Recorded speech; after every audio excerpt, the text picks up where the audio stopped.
Hi everyone, I'm Law of the West, and this video is going to be my second attempt at giving you some tips when it comes to creating supply crates. One of the main reasons why I'm doing this is because at one point I was messing around with a couple of boxes that I'd already pulled out of my inventory, and I was trying to move some items around from one of them to the other. And I was getting so frustrated with trying to do something that I thought was so basic that I was getting ready to rip my hair out. But you can do these things, you just have to know how to do them, and that's what I wanted to share with you. The first tip that I wanted to give you is that while you're in the storage access kiosk, you can click on this icon here, and it'll open up a separate box that represents that item's inventory. And then you can freely drag and drop any items that you want into it. The only issue with doing things this way is that you can't pull a supply crate out of the inventory from this screen. So when you're done, you're going to have to go over to the Freight Manager kiosk to get it. I found that this method is an extremely useful way to load up your armor and backpack with supplies like extra rations, ammunition, and healing items. And you can pull those items out of this inventory screen. And the second tip that I wanted to share with you is that it's a lot easier to use the Freight Manager to make a supply box. And the first step is to take an empty crate and put it on the elevator, which is this area over here that's on the left side of the screen. And just make sure that you've lowered it down first. Then you can open it by double clicking on it. And if you want to close it, you can click on either the back to parent container or the X button, both of which are flanking the box's description. And after you've opened it, you can drag and drop anything from the list of stuff that's in the warehouse, which are the series of menus that are on the right. Doing things this way really helps you to keep track of which box you're putting your items into, and it's going to be a lot easier to navigate through the various inventory screens while you're making a supply crate. And this is the best way to do it. And when you're done, you can just call the elevator and you're all set to go. The good thing about making a supply crate is that they're like having a mini items locker that you can fill with whatever you need. And you can put them wherever you want, like somewhere in your personal hangar or on one of your ships or a vehicle that has cargo space. I've been using them as a portable armor locker, a large weapons rack, and as a municipal repository for all kinds of crapola that people can help themselves to whenever they like. One of my friends has a creative way to use supply boxes. She would leave an empty cargo box at most of the outposts that she regularly visits while doing cargo runs.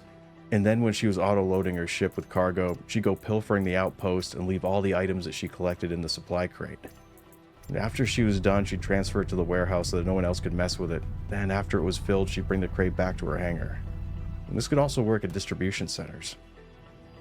And creating supply crates has also been a great way for me to manage my inventory.